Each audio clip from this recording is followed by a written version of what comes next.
नमस्कार दोस्तों।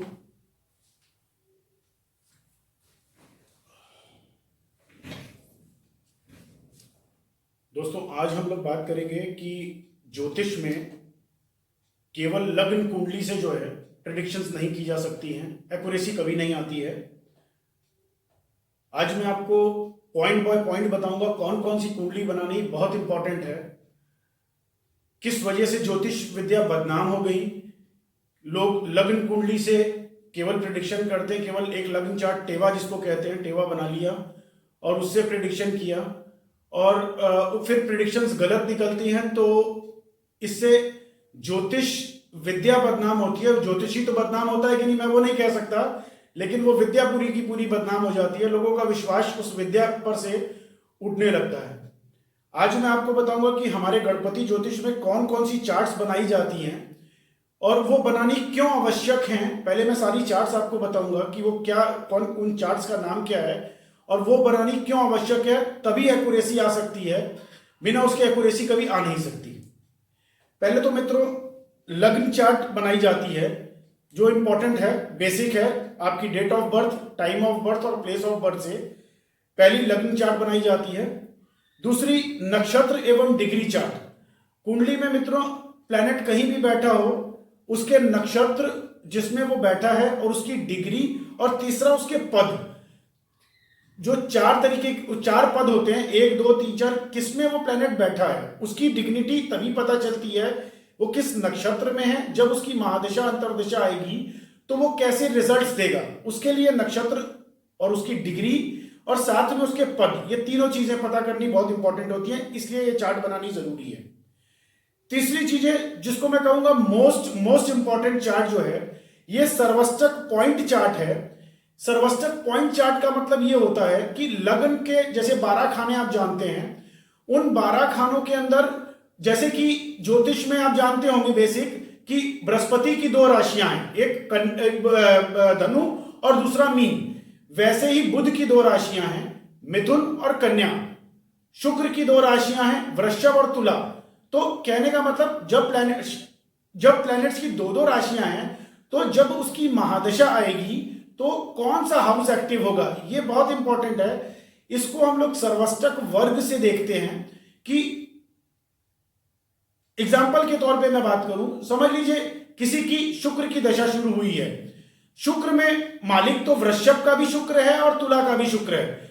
कुंडली में वो शुक्र कौन सा पावर में है, वो सर्वष्टक ग्रह, मतलब तुला राशि को ज्यादा पॉइंट मिल रहे हैं या वृषभ राशि को ज्यादा पॉइंट मिल रहे हैं, ये सर्वष्टक पॉइंट चार्ट ही बताएगी, तभी एक्यूरेसी आ सकती है।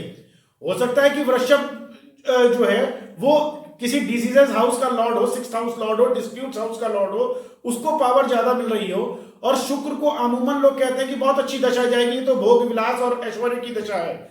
लेकिन अगर सर्वष्टक वर्ग पॉइंट में अगर 6th हाउस जो डिस्प्यूट्स का स्वामी है, जो डिजीजेस का स्वामी है, उसको ज्यादा पॉइंट मिलेंगे, तो कभी भी आपकी वो शुक्र की दशा अच्छी नहीं जाएगी। इसलिए ये सर्वष्टक पॉइंट चार्ट बनाना बहुत आवश्यक है। चौथी चीज मित्रों, अरुधा लग्न। ये अरुधा लग्न चार्ट बहुत इंपॉर्टेंट है। ये बताता है कि हम धरती पे आए हैं तो हमारा फोकस किस तरफ है, क्या कुछ बड़ा करने आए हैं या केवल साधारण सा जीवन बिता के चले जाएंगे। उसके लिए अरुधा लग्न जो है, इसको हम ज्योतिष में कहते हैं to see focus of your soul, कि आत्मा का फोकस किस तरफ रहेगा। तो ये अरुधा लग्न चार्ट बनानी बहुत आवश्यक है। 5वीं चार्ट मित्रों नवमांश चार्ट कहते हैं, इसे आप D9 के नाम से भी जानते होंगे। ये डिविजनल चार्ट है। इससे वैवाहिक जीवन तो देखते ही हैं, लेकिन साथ साथ में इसमें डिग्निटी देखी जाती है, क्या कोई राजयोग बन रहे हैं। ये नवमांश चार्ट लगन का, ये कह लीजिए कि ये एक छाया है कि वो जो लग्न कुंडली है उसके प्लैनेट्स, उसकी डिग्निटी नवमांश में कैसी है। अगर एग्जांपल के तौर पे मैं बात करूं, लग्न कुंडली में बृहस्पति जो है वो मीन राशि में स्वग्रही बैठा है, लेकिन नवमांश में वो मकर राशि में नीच का बैठा हुआ है। तो ये एक ज्योतिष जो कि केवल लग्न कुंडली देख के प्रिडिक्शन करता है, वो कहेगा बृहस्पति की दशा आएगी, आपको बहुत बड़ा राजयोग मिलने वाला है। लेकिन होगा क्या जब बृहस्पति की दशा आएगी, क्योंकि नवमांश कुंडली में वो नीच का है, तो ये बृहस्पति अपने फल 70% तक फल अपने निकल जाएंगे। क्योंकि बृहस्पति शुभ प्लेनेट है तो वो 30% 25% शुभ फल देगा, लेकिन वो क्योंकि नवमांश में नीच का है तो अपने नीच के फल देगा, वो उसकी जो एक बड़ा अपलिफ्ट होना है वो अपलिफ्ट नहीं होगा। और जो लोग जो ज्योतिष जो केवल टेवा केवल लग्न देख करके प्रिडिक्शन करते हैं, इसीलिए उनकी प्रिडिक्शंस गलत निकलती हैं, इसीलिए ज्योतिष पर से लोगों का विश्वास टूट रहा है। अब मैं बात करूंगा प्रोफेशनल चार्ट की। हर व्यक्ति अपनी प्रोफेशनल चार्ट अपने प्रोफेशन के बारे में जानना चाहता है। कुंडली में D10 चार्ट जो है ये प्रोफेशनल चार्ट है, ये बहुत इंपॉर्टेंट है कि हमारा वर्क इन्वायरमेंट कैसा होगा। अगर हम ज्योतिष कर रहे हैं तो यहां शांति है, सुकून है, तो ये इन्वायरमेंट मेरी D10 चार्ट क्लियर बताएगी कि वहां पे कहीं ना कहीं बृहस्पति धर्म का प्लैनेट जो है वो बैठा हुआ है, इसलिए हम इस एनवायरमेंट में बैठे हैं, शांत एनवायरमेंट में बैठे हैं, जहां धूपबत्ती जल रही है, जहां पे विद्या का वास है। तो वो D10 चार्ट ही बताती है कि किस इन्वायरमेंट में हम काम करेंगे, उसमें कोई राजयोग है कि नहीं। और दूसरी चीज मित्रों, ये जानना बहुत इंपॉर्टेंट होता है D10 चार्ट से। बहुत बार आपने लोगों से देखा होगा कि लोग काम खोलते हैं, बंद करते हैं, फिर कोई नया प्रोफेशन करते हैं, कोई नई दुकान खोलते हैं, फिर बंद करते हैं। तो वो D10 चार्ट अगर गड़बड़ है तो कभी भी आपको अपलिफ्ट एक समूचा एक बड़ा अपलिफ्ट नहीं मिलेगा, वो व्यापार खुलेगा, बंद होगा। तो D10 चार्ट इसलिए बनानी जरूरी है, इसे हम लोग प्रोफेशन चार्ट D10 कहते हैं।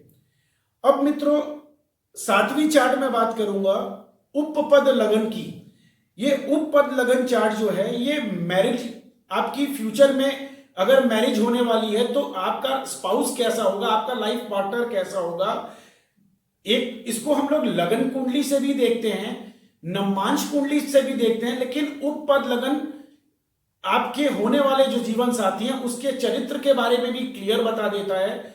साथ साथ में आपकी बेड लाइफ कैसी रहने वाली है, आपका व्यक्तिगत संबंध, जैसे कहते हैं आपने सुना होगा ज्योतिष में गुण मिलान करते हैं, ठीक है, गुण मिलान अब वो इंपॉर्टेंट है, लेकिन साथ साथ में ये अगर चार्ट अगर खराब है, इसमें लगन पे राहु बैठा है, या सेकंड हाउस में बुध बैठा है, या मंगल 12वें घर में बैठा है, या उपपद लगन के आसपास नेगेटिव ग्रह बैठे हैं, तो डेफिनेटली डाइवोर्स या अलगाव होगा।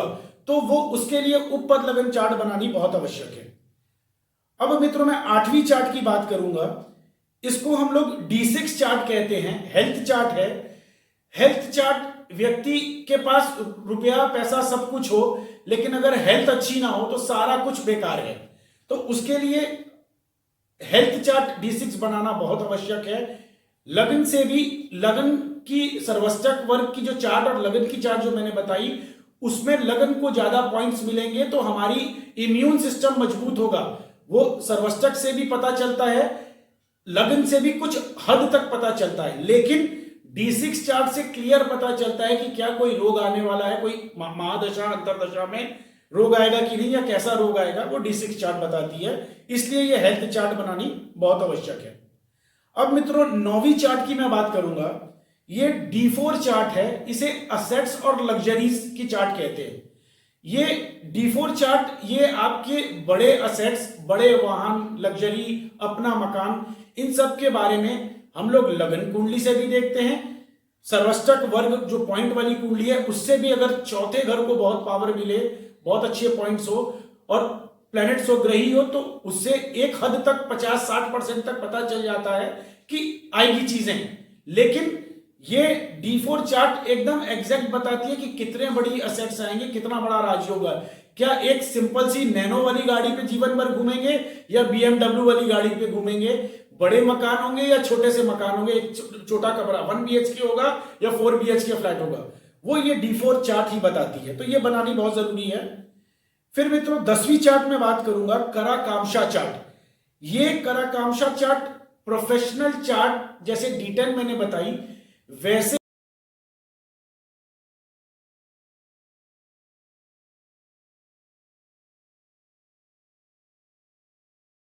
बात करेंगे कुंडली में 10वीं चार्ट की, इसे कराकांक्षा लग्न कहते हैं। मित्रों ये कराकांक्षा लग्न जो है ये जैसे D10 चार्ट होती है प्रोफेशनल चार्ट, जैसे मैंने पीछे आपको बताया, वैसे ही ये कराकांक्षा लग्न होती है। ये भी आपकी प्रोफेशनल लाइफ के बारे में बताती है कि प्रोफेशनली कब आपको एक अपलिफ्ट मिलेगा, कब लाइफ में एक मेजर आपको अपलिफ्ट मिलने का योग बनता है, ये कराकांक्षा लग्न से क्लियर होता है। कराकांक्षा लग्न ये होता क्या है कि एक व्यक्ति जीवन में बहुत से काम करता है या एक से ज्यादा काम करता है, तो जो काम वो लंबे समय तक करता है और अपनी लाइफ के लास्ट पीरियड में लंबे स्पैन के लिए काम करता है, वो कराकांक्षा लग्न से क्लियर होता है। इसे हम कराकांक्षा लग्न को हम प्रोफेशनल डेस्टिनी चार्ट भी कहते हैं। ये लंबे समय तक किए हुए काम, मैं इसको अगर एग्जांपल के तौर पे बताऊं कि एक व्यक्ति अगर कोई फूड चेन का काम कर रहा है, रेस्टोरेंट का काम कर रहा है, ठीक है, तो उसने लंबे समय तक अगर रेस्टोरेंट कोई चलाया तो कुंडली में चंद्रमा और शुक्र की प्लेसमेंट क्लियर बता देगी कि ये व्यक्ति अतिथि सत्कार और इस तरह के जो है खाने पीने के काम से जो है धन कमाएगा। वो चंद्रमा और शुक्र जो है ये सारा जो है इस तरह के खाने पीने के काम से रिलेटेड रहता है। इसलिए ये चीजें कराकांक्षा से पता चलती है। वो किसी भी व्यापार में आप हो, आप कोई दूसरा बिजनेस कर रहे हो जो लंबे समय के लिए कर रहे हैं, वो कराकांक्षा लग्न क्लियर बता देता है कि किस प्रोफेशनल में आपकी कौन सी प्रोफेशनल डेस्टिनी होगी, वो चीजें से क्लियर होती हैं। अब मित्रों हम 11वीं चार्ट की बात करेंगे। इसे पुष्कर नवमांश चार्ट कहते हैं। मित्रों पुष्कर नवमांश पर्टिकुलर डिग्रीज होती हैं। ये कुंडली में लग्न और नवमांश कुंडली से कैलकुलेट की जाती है। इसमें कोई भी ग्रह हो सकते हैं, उसमें राहु भी हो सकता है, केतु भी हो सकता है, शनि भी हो सकता है, बृहस्पति भी हो सकता है, कोई भी ग्रह हो सकते हैं। होता क्या है कि कुंडली में जितने ज्यादा ग्रह पुष्कर नवमांश में होंगे उतना स्मूथ लाइफ आपकी रहेगी, उतना सुकून से जीवन चलेगा, उतना धन आपका अर्जन होता रहेगा या सुख सुविधाएं आपको आसानी से मिलती रहेंगी। ये पुष्कर नवमांश इसलिए इंपॉर्टेंट है कि बहुत बार देखा गया है कि राहु की महादशा में या नीच के शनि की महादशा में या फिर केतु की महादशा में बहुत ऊंचा अपलिफ्ट मिलता है, खासतौर राजनेताओं की कुंडली में। क्योंकि तमाम जो है राजनेताओं की कुंडली देखता हूं या फिर डॉक्टर्स की कुंडली देखता हूं, तो डॉक्टर्स की कुंडली में भी देखा मैंने कि राहु अगर पुष्कर नवमांश में है और कुंडली में राजयोग बन रहा है, तो ये पुष्कर नवमांश उनको यही राहु की दशा करोड़पति अरबपति बना रही है, या बड़े बड़े अस्पताल खुल रहे हैं, या राजनेता, अगर मैं अपने जो है राजनाथ सिंह जी की बात करूं, रक्षा मंत्री जी की, वो उनकी कुंडली में राहु की दशा चल रही है और वो जो है रक्षा मंत्री बने, पहले होम मिनिस्टर बने फिर रक्षा मंत्री बने। कहने का मतलब यही राहु की अगर पुष्कर नवमांश में अगर हो, या कोई भी प्लेनेट, बृहस्पति भी हो सकता है, शनि भी हो सकता है, शुक्र भी हो सकता है, तो जितने ज्यादा ग्रह पुष्कर नवमांश में होंगे उतना बड़ा राजयोग, उतना बड़ा आप अपलिफ्ट पाएंगे। ये कंफर्म हो जाता है कि वो भले ही राहु भी हो तो भी आपको एक स्मूथ लाइफ मिलेगी। ठीक है, ये पुष्कर नवमांश जो है इसलिए इंपॉर्टेंट चार्ट है। फिर मित्रों बात करेंगे 12वीं चार्ट की। इसे हम लोग इंदु लग्न चार्ट कहते हैं। इंदु लग्न चार्ट जो है ये राजयोग देखने के लिए और बड़ा फेम देखने के लिए है।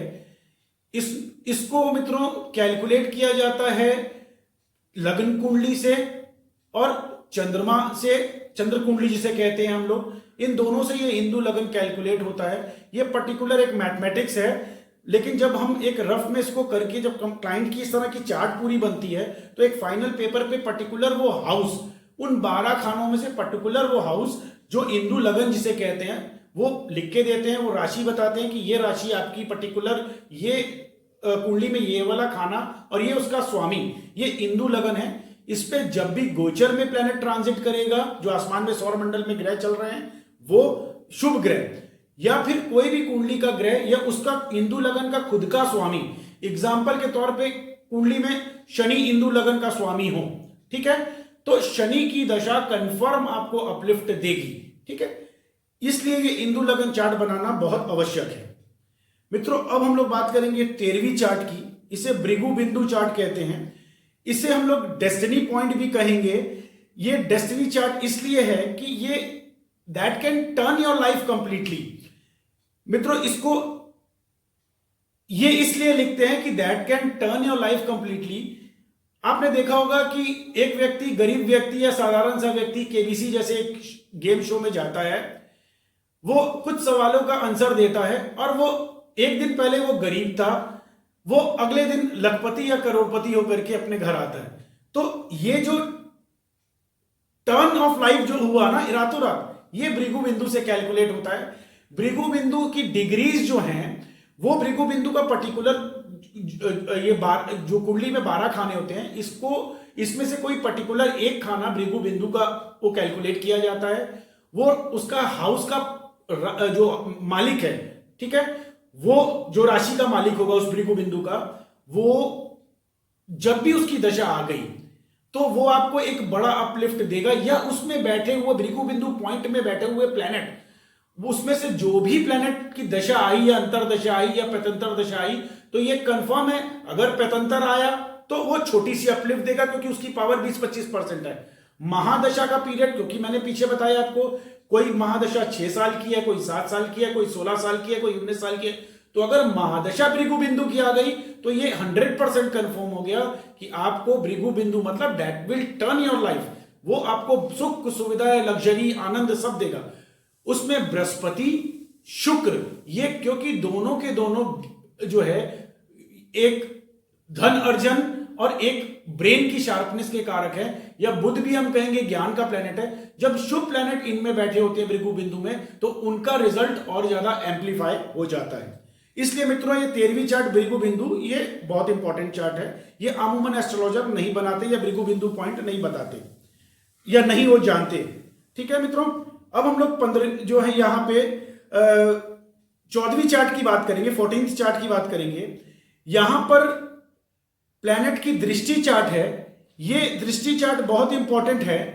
होता क्या है कि कुंडली में सारे ग्रह लग्न कुंडली से पता चल जाते हैं कि यहां पर्टिकुलर हाउसेस में बैठे हैं, बट हर प्लैनेट की अपनी अपनी दृष्टि है। जैसे शनि की तीसरी दृष्टि, 7वीं दृष्टि, दशम दृष्टि, वैसे ही मंगल की चौथी, 7वीं और 8वीं दृष्टि, बृहस्पति की पंचम, सप्तम, नवम। तो ऐसे हर ग्रह की, वो छाया ग्रह राहु केतु क्यों ना हो, उनकी भी अपनी दृष्टि है। तो ये दृष्टि चार्ट बनानी जरूरी है। बहुत बार देखा गया है कि लगन जो मेन आपका सोल प्लैनेट है उसके अगल बगल में अगर राहु केतु का कोई पापकत्री दोष या 2 नेगेटिव ग्रह दृष्टि में आ रहे हैं तो भी आपको सफलता मिलने में दिक्कत आती है। काम होते होते रुक जाते हैं, या होता है कि बस अभी हो जाएगा, बातचीत फाइनल हुई लेकिन काम नहीं हो रहा है। तो वो प्लैनेट जो दृष्टि चार्ट है, ये जो 14वीं चार्ट है, ये इसलिए बहुत इंपॉर्टेंट है। फिर मित्रों हम लोग 15वीं चार्ट की बात करेंगे, गोचर चार्ट की। गोचर चार्ट का मतलब मित्रों ये होता है कि सौर मंडल में जो इस समय प्लैनेट की स्थिति है उसे गोचर चार्ट कहते हैं। ये इसलिए इंपॉर्टेंट है, मैं इसको एक एग्जांपल से बताता हूं। समझ लीजिए आपका जन्म 25 साल पहले हुआ या 20 साल पहले हुआ या 40 साल पहले हुआ, ठीक है। जिस समय आपने धरती पे जन्म लिया, मां के गर्भ से आप धरती पे आए, उस समय वो जो गोचर था, जो आसमान में ग्रह थे उस समय, वो स्नैपशॉट से ही आप अपना जो एक कुंडली बनवाते हैं, तो date of birth, time of birth और प्लेस ऑफ बर्थ जो बताते हैं वो दैट इज गोचर, उस समय का गोचर था वो। अब आज एग्जाम्पल के तौर पे आपकी उम्र आज 25 साल है और आज आप हमारे पास अपनी कुंडली की भी विवेचना कराने आए, तो हम उस समय का तो पूरी कुंडली मैंने बना ली, उससे सारी चार्ट्स बना ली। लेकिन आज के गोचर में प्लैनेट, जैसे आप टीवी में देखते होंगे कि बृहस्पति ने इस साल घर परिवर्तन किया, या शनि का ढैया, शनि ने घर परिवर्तन किया, या राहु ने घर परिवर्तन किया, अक्सर टीवी पे आता है, तो इसको गोचर कहते हैं। तो हम ये गोचर चार्ट अलग से बनाते हैं और इसको सुपर इंपोज करते हैं कुंडली में। जैसे लगन कुंडली है उसके ऊपर ये सारे प्लैनेट हमने जो गोचर के, उसमें प्रमुख रूप से बृहस्पति, राहु केतु और शनि, क्योंकि इनका टाइम फ्रेम बड़ा है। बाकी सूर्य हर महीने राशि परिवर्तन करता है, चंद्रमा हर दूसरे दिन राशि परिवर्तन करता है। तो क्योंकि लंबे समय के लिए बृहस्पति, राहु केतु और शनि होते हैं, तो इनका इंपैक्ट एक हाउस पे लंबे समय तक पड़ता है। इसलिए गोचर चार्ट में इन पर्टिकुलर 4 प्लैनेट्स को ज्यादा देखा जाता है, इनका असर, क्योंकि लंबे समय, इसलिए गोचर चार्ट ये बहुत इंपॉर्टेंट होती है। फिर मित्रों यहां पर हम लोग 16वीं चार्ट की बात करेंगे। यहां महादशा चार्ट इसे कहते हैं। ये महादशा चार्ट अमूमन सारे एस्ट्रोलॉजर्स बनाते हैं। ये ट्रांजिट चार्ट इसे कहते हैं।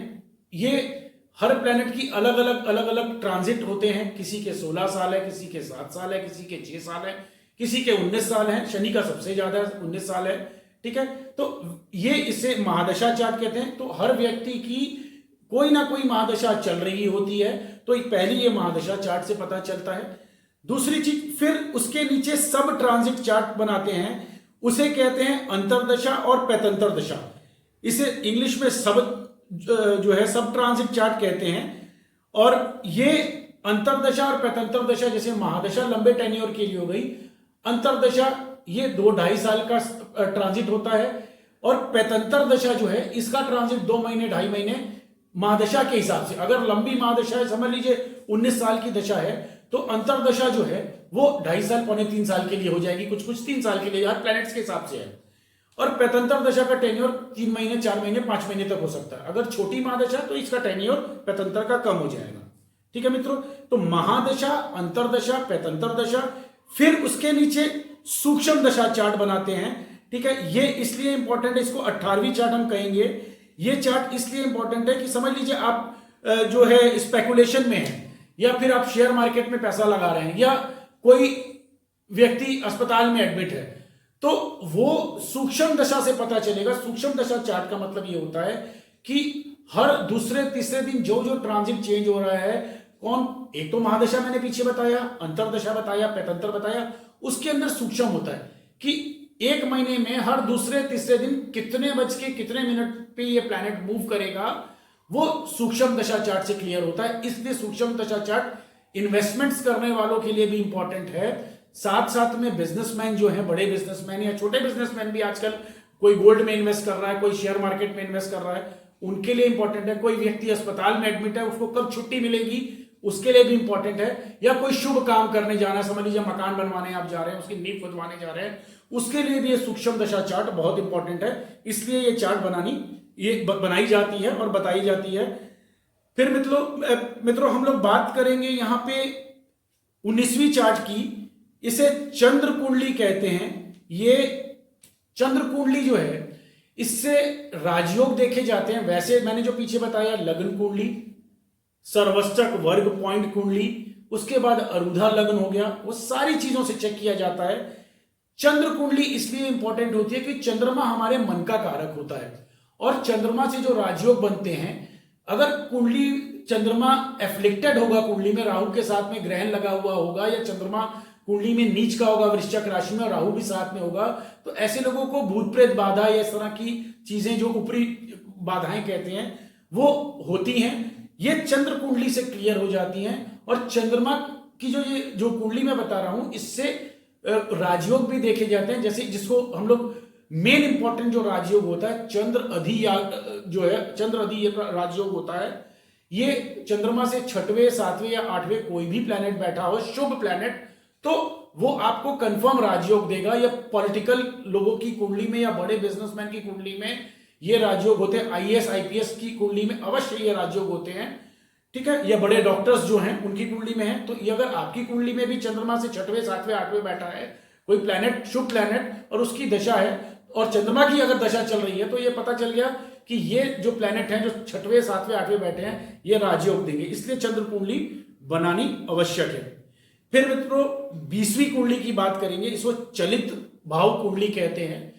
चलित भाव कुंडली क्यों इंपॉर्टेंट है? ये चलित भाव कुंडली सब व्यक्तियों के लिए उतनी इंपॉर्टेंट नहीं होती है, लेकिन फिर भी इसलिए बनाई जाती है कि बहुत बार कोई प्लैनेट, अब जैसे बृहस्पति हो गया, बुध हो गया, शनि हो गया, मंगल हो गया, कुंडली में जब हम लोग नक्षत्र और डिग्री चार्ट जो मैंने पीछे आपको बताई, नक्षत्र और डिग्री चार्ट में अगर कोई प्लैनेट 29.50 डिग्रीज का है, ठीक है, 29.5 डिग्री का, तो वो जो राशि परिवर्तन करेगा, एग्जाम्पल के तौर पे कुंडली में, किसी कुंडली में समझ लीजिए कर्क लगन की कुंडली है, ठीक है, जो वहां पे लगन पे मंगल बैठा हुआ है, ठीक।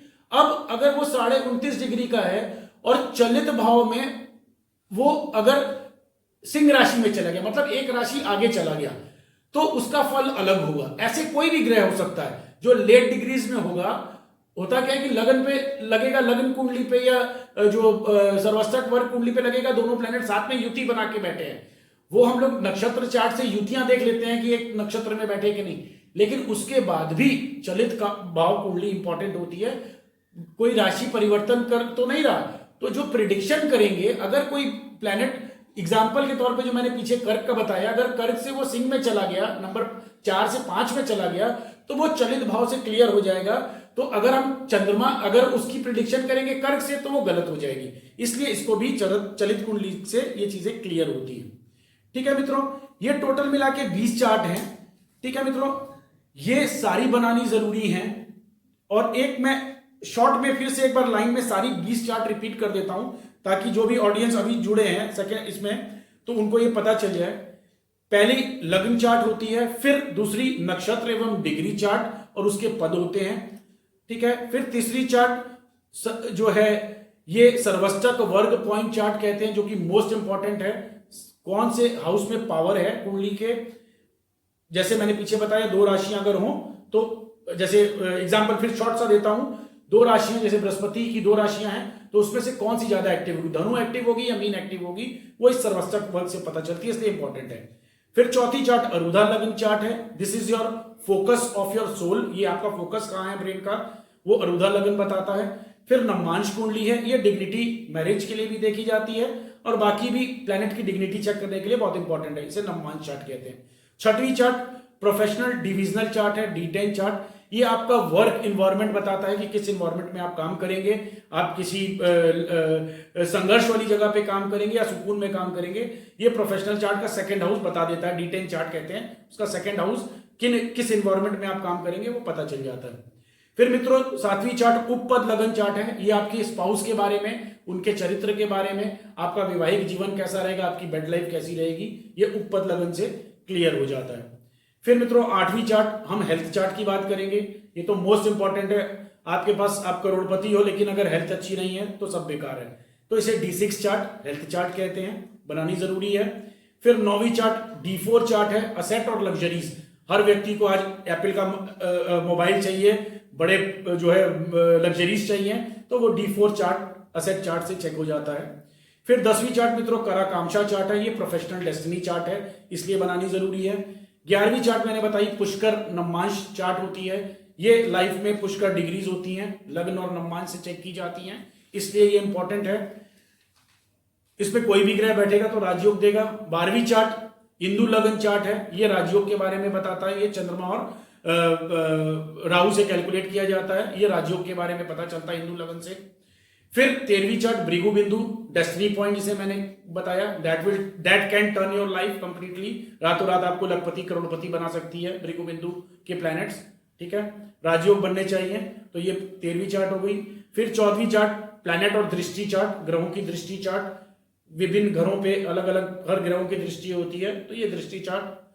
फिर मित्रों 15वीं चार्ट गोचर चार्ट की मैं बात करूंगा। गोचर चार्ट सौरमंडल में ग्रहों की स्थिति एवं उनका आप पर प्रभाव, ये इंपॉर्टेंट चार्ट है।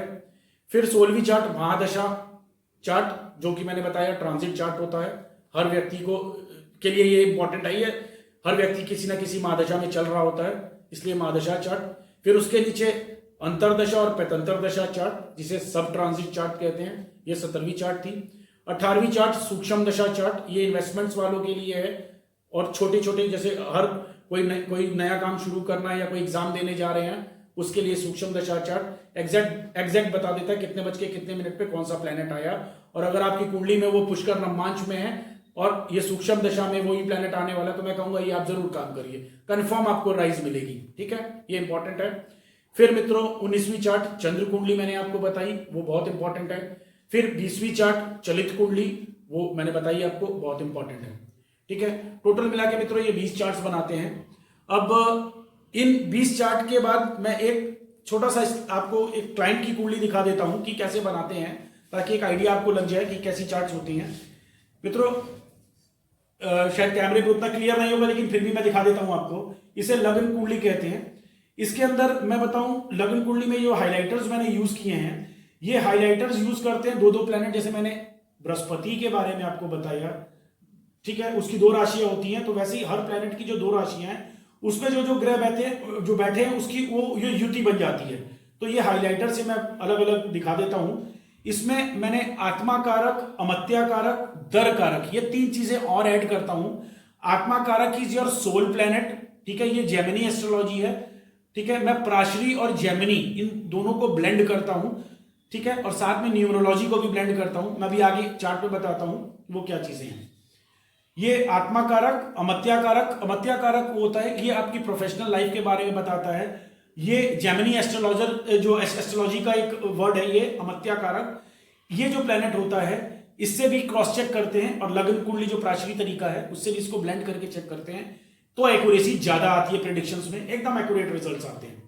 फिर दर कारक जो होता है, ये आपके स्पाउस के बारे में पता चलता है। जो भी प्लेनेट यहाँ पे एग्जांपल के तौर पे, जैसे ये चार्ट में दर कारक ग्रह बुध है, तो हम कुंडली में उपपद लगन से भी चेक करते हैं और इससे भी चेक करते हैं ये बुध जब भी ट्रांजिट में आ रहा है, पैतंतर दशा में या अंतर दशा में, तो कंफर्म वो विवाह से रिलेटेड बातचीत तय कराएगा या बातचीत होगी उस समय में।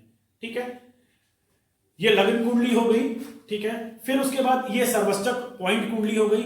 इसमें किस किस हाउस को कितने कितने पॉइंट मिल रहे हैं वो मैं साइड में सारे नोट करता हूं। ठीक है, फिर ये स्पेसिफिक जो है कलर जो यूज किए हैं उसका स्पेसिफिकेशन चार्ट होता है कि कौन सा कलर शुभ है और कौन सा अशुभ है, ये स्पेसिफिकेशन चार्ट रहती है।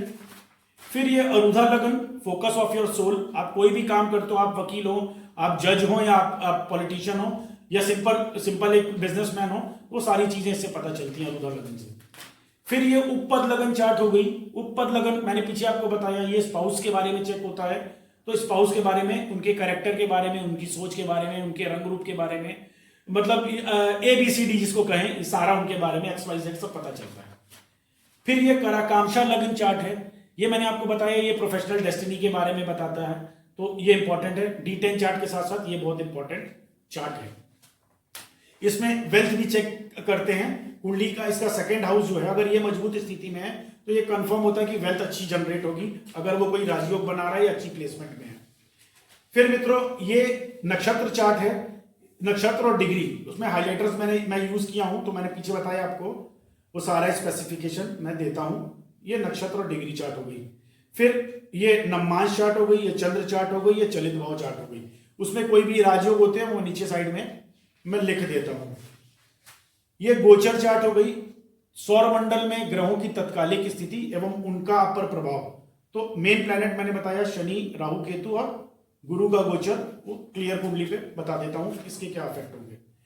फिर मित्रों जो मैं इंपॉर्टेंट आपको बता रहा था, पुष्कर नवमांश, इसमें अग्नि तत्व राशियां, भूमि तत्व राशियां, वायु तत्व और जल तत्व, इन चारों का इसको कैलकुलेट किया जाता है। और कुंडली में जैसे जैसे प्लैनेट आपके बैठे हैं लग्न पे और सर्वष्टक वर्ग में, उसमें चेक किया जाता है, उसमें से जो फिर कैलकुलेट रफ में मैं करता हूं, फिर यहां पे नोट कर देता हूं कौन सा प्लैनेट पुष्कर नवमांश में। जैसे यहां पे गुरु पुष्कर नवमांश में कितने डिग्री पे है, किस नक्षत्र में है।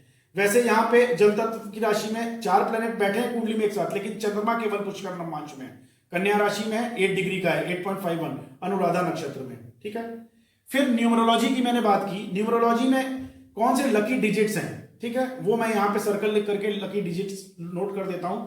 एंड ये लकी डिजिट्स कंफर्म आपका वाहन का नंबर, आपके मकान का नंबर, आपकी पहली बार जो सैलरी आई वो आप चेक करेंगे, और यहां पे नौकरी कभी पहली लगी या कोई भी शुभ समाचार आ रहा है या लाइफ में कोई बड़ी अचीवमेंट कर रहे हैं, तो उसमें इन लकी डिजिट्स का बहुत बड़ा रोल होता है। एक मित्रों इसमें और चीज बताऊंगा आपको, चीज ध्यान में आई मेरे। ये लकी डिजिट्स का जैसे एग्जांपल के तौर पे मैंने इस पे लिखा नंबर 1, नंबर 5 एंड नंबर 6। तो नंबर 1, नंबर 5, नंबर 6 साथ साथ में इसको महीना भी लेते हैं, जनवरी नंबर 1, नंबर 5वां मई और नंबर 6वां जून। तो जनवरी, मई एंड जून ये भी बहुत बड़ा रोल प्ले करेंगे अच्छी खबरों के लिए। ठीक है मित्रों, फिर इंदु लगन जिसकी मैंने बात की, ठीक है, ये इसका रफ मैथमेटिक्स है, ये कर ली, और साइड में मैंने लिख दिया इंदु लगन। जैसे इस कुंडली में नंबर 11 कुंभ राशि इस इंदु लग्न, तो उसका क्या इफेक्ट होगा वो साइड में यहां पे लिख देते हैं। ठीक है, फिर मित्रों भृगु बिंदु जो मैं बात कर रहा था, भृगु बिंदु डेस्टिनी पॉइंट, ये इस कुंडली में कैलकुलेट मैंने रफ में किया, फिर इस पे लिख दिया नंबर 2 वृषभ राशि, इसका स्वामी शुक्र है। तो ये सर्वष्टक वर्ग में क्या स्थिति में बैठा है या कोई राजयोग बना रहा है वो मैं नीचे नोट कर देता हूं, तो भृगु बिंदु इंपॉर्टेंट हो गया। फिर चंद्र अधियोग जो चंद्र कुंडली से मैंने बताया आपको, ये यहां पे नोट कर देते हैं कि कौन कौन सा चंद्र अधियोग बन रहा है, कौन कौन से प्लेनेट का, तो वो यहां नोट कर दिया, वो अपलिफ्ट देगा कि नहीं वो। फिर कुंडली में जो राजयोग बन रहे हैं, जैसे शश योग बन रहा है, यहां सरस्वती योग बन रहा है, वो डिटेल यहां पे आ जाती है। ठीक है, फिर कोई नेगेटिव अगर प्लैनेट्स बैठे हैं तो उसकी युति बनी है, तो यहां पे साइड में नोट कर देते हैं वो भी। फिर मित्रों ये लग्न एवं प्लैनेट दृष्टि चार्ट, ये बहुत इंपॉर्टेंट मैंने पीछे आपको बताई, ये बनानी जरूरी होती है। फिर ये महादशा ट्रांजिट चार्ट, ठीक है। जैसे मैंने पीछे आपको बताया शनि की 19 साल का ट्रांजिट होता है, बुध का 17 साल का, केतु का 7 साल का, शुक्र का 20 साल का, सूर्य का 6 साल का, चंद्रमा का 10 साल का, ऐसे अलग अलग ट्रांजिट सबके हैं, ठीक है मित्रों। यहां पर फिर ये पैतंतर दशा, ठीक है, अंतरदशा एंड पैतंतर दशा चार्ट, ये जो छोटे छोटे ट्रांजिट्स होते हैं उनके बारे में एक एक चीज आपकी क्लियर पता चलती है कि आप रोमांस में पहले गए या लाइफ में अपलिफ्ट हुआ, कब डाउनफॉल आया, कब अपलिफ्ट हुआ, वो सारी चीजें पास्ट से पता चल जाता है। फिर मित्रों ऐसे ही ये D6 चार्ट है, हेल्थ चार्ट हो गई, ऐसे ही प्रोफेशनल चार्ट है, ये सारी चार्ट बनी है, प्रोगेनी चार्ट हो गई, ये सूक्ष्म दशा चार्ट हो गई, ठीक है मित्रों।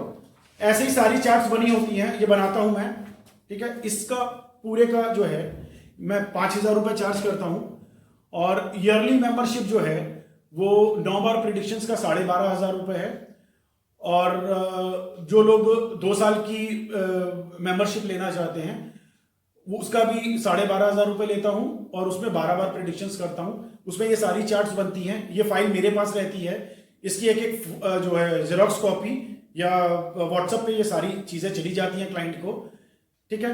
और जब भी उसको सेकेंड टाइम जो अगर मेंबरशिप में है तो 2 साल तक हर, जैसे मैंने बताया आपको कि 12 बार प्रेडिक्शन करते हैं, तो हर 1.5-2 महीने पे प्रेडिक्शंस करता हूं गोचर देखते हुए उस समय का, ठीक है मित्रों। इसमें एक चीज मैं बोलूंगा, क्योंकि शुरू में मैंने बोला कि ज्योतिष विद्या को कुछ लोगों ने बदनाम कर दिया है, मैं एक छोटा सा एक्सप्लेनेशन यहां देना चाहूंगा, जरूरी है देना, क्योंकि तमाम क्लाइंट्स आते हैं, देश विदेश से जुड़ते हैं, बोलते हैं, उनका एक्सपीरियंस कुछ एस्ट्रोलॉजर से बहुत अच्छा नहीं होता क्या मित्रों, अमूमन लोग केवल ये कि ये लग्न चार्ट बनाते हैं, उसमें मैं सबको इसलिए नहीं बोलूंगा, मैं मंदिर के पंडित जी को बोलूंगा ज्यादा। होता क्या है कि मंदिर के पंडित को भी लोग ज्योतिष समझ बैठते हैं, ये गलत फहमी है लोगों की। मैं इस वीडियो के माध्यम से बोलूंगा कि होता क्या है कि मंदिर के पंडित जी पूजा पाठ के लिए हैं, उनका काम ज्योतिष की एक्सपर्टीज होना नहीं है, या वो एक्सपर्ट नहीं होते। होता क्या है कि जो व्यक्ति 20 साल 25 साल से काम कर रहा है, 10-20-25,000 50,000 कुंडलियों पे उसका जो अनुभव होता है वो बहुत काउंट करता है, केवल किताबी भाषा इंपॉर्टेंट नहीं है।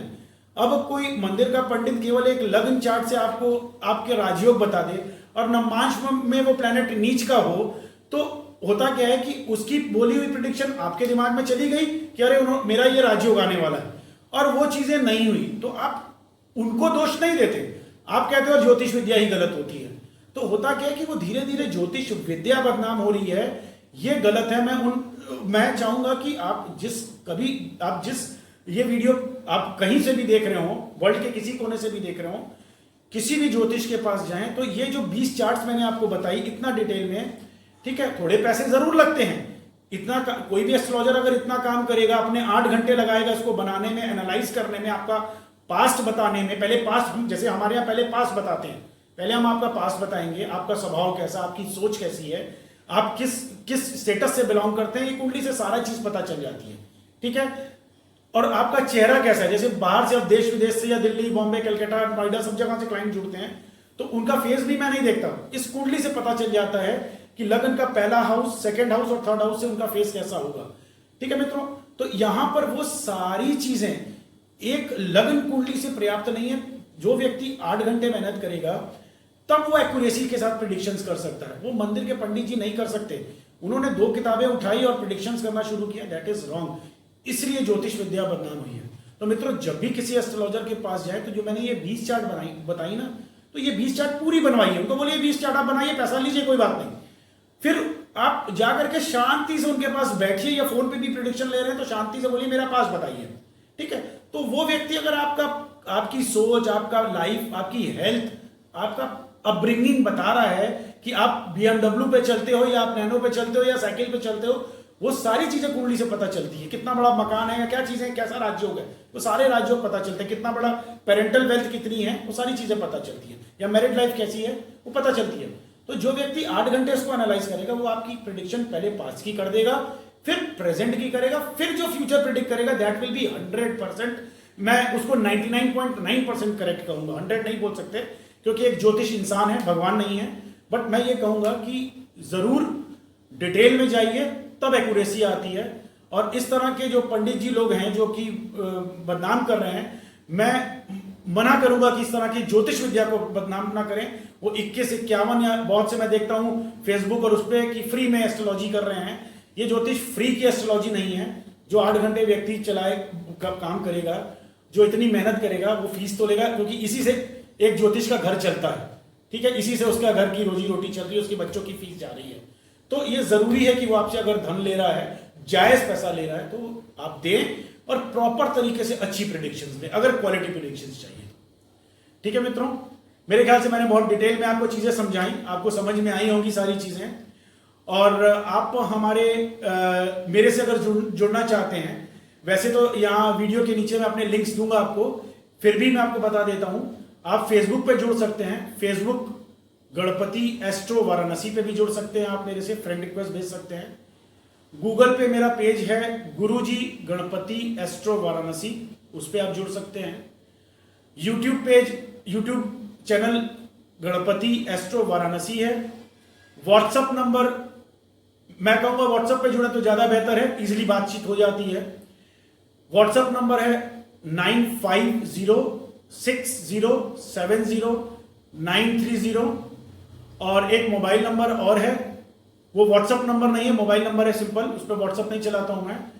9839484244। ठीक है मित्रों, नमस्कार जी।